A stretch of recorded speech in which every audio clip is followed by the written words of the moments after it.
Olá pessoal, aqui quem fala é o professor Júlio César. Na aula de hoje a gente vai trabalhar com variações de grandezas, tá bom? Acompanhe aqui na tela o nosso tema de hoje, beleza? Bem, além de trabalhar com a variação de grandezas, eu vou pedir para vocês curtir o nosso trabalho aí, ativar o sininho para mais aulas como essa, né? E acompanhar o nosso trabalho aí no YouTube, beleza? Então, olha só, o nosso desafio de hoje aí na tela com vocês.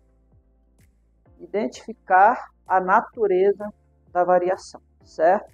Então, continuando na tela com vocês, eu vou mostrar aqui para vocês, então, um pouco sobre a variação de grandezas, beleza? Olha só, diretamente proporcional, né? Quando grandezas são diretamente proporcionais? Quando uma grandeza aumenta, a outra também aumenta na mesma proporção. Se uma diminui, a outra também vai diminuir na mesma proporção.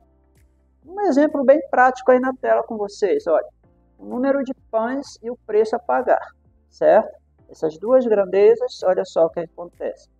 Se o preço de um pão for R$1, 2 pães custam R$2. 3 pães custam 3, por aí vai, beleza? Então, na medida que a grandeza, número de pães, vai aumentando, a grandeza preço a pagar também vai aumentando. Se eu dobrar a grandeza número de pães, a grandeza preço a pagar também será dobrada, certo? Isso é uma característica de grandezas diretamente proporcionais. Bem, olha só. Falando algebricamente, né, uma característica importante é que a razão, ou seja, a divisão entre os valores correspondentes das duas grandezas, vai ser constante, sempre o mesmo valor, beleza?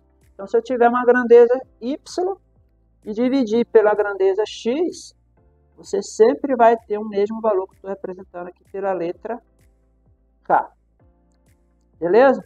Então, olha só, essa é uma característica das grandezas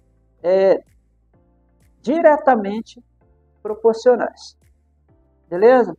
E aí, olha só, vou mostrar para vocês, né, as partes que a gente está destacando aí, tá? Toda vez que eu dividir essas grandezas, eu sempre vou achar um valor que eu vou chamar de constante. Bem, variação de grandezas continuando quando elas forem inversamente proporcionais. Quando uma grandeza vai aumentar, a outra vai diminuir na mesma proporção e vice-versa. Se uma diminui, a outra aumenta. O exemplo bem clássico é a velocidade de um carro e a grandeza tempo, para percorrer uma distância fixa. Se a velocidade dobra, o que acontece com o tempo gasto? Ele vai cair pela metade, certo?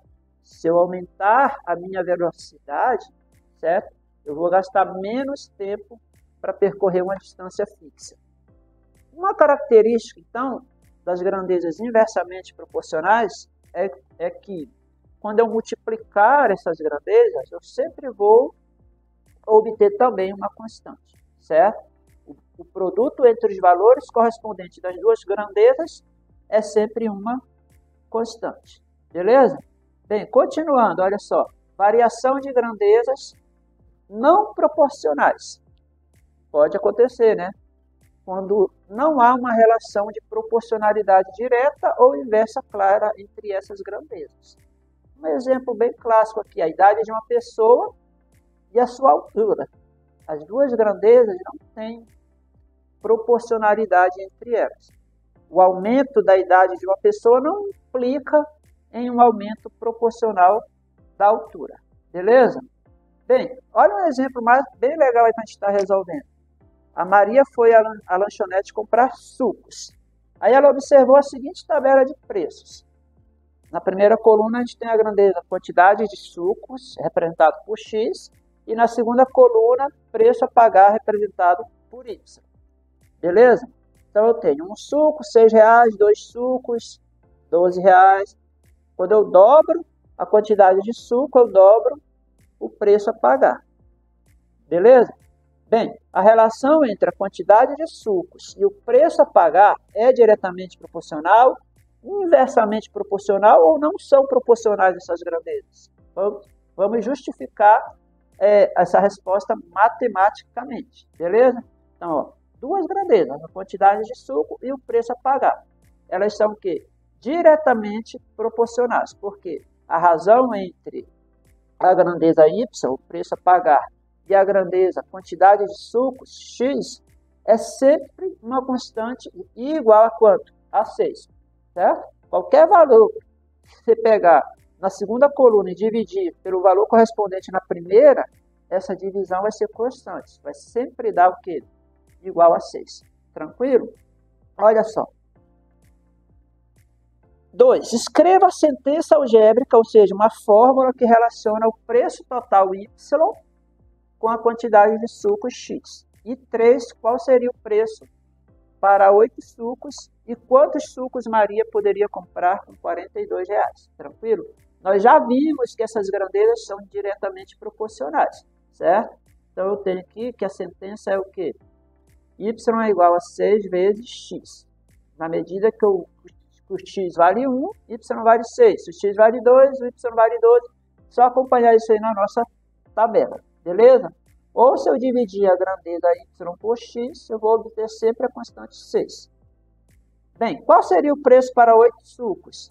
Bem, se x for igual a 8, basta multiplicar 6 vezes 8, R$48 seria o preço para 8 sucos, certo? E para R$42, quantos sucos eu compraria, né? Então, basta eu pegar aqui o y igual a 42, colocar na minha expressão algébrica ali e formar uma equação. 42 igual a 6x. Quando eu resolver essa equação, passar esses 6 dividindo, né? Então, 42 dividido por 6, eu vou obter x igual a 7. Ou seja, com R$42, Maria poderia comprar 7 sucos. Bem tranquilo, né? Bem, o que aprendemos nessa aula? Aprendemos a identificar a natureza da variação de duas grandezas, diretamente, inversamente proporcionais, ou não proporcionais, expressando a relação existente por meio de uma sentença algébrica, uma fórmula. Tranquilo? A nossa aula vai ficando por aqui e até a próxima.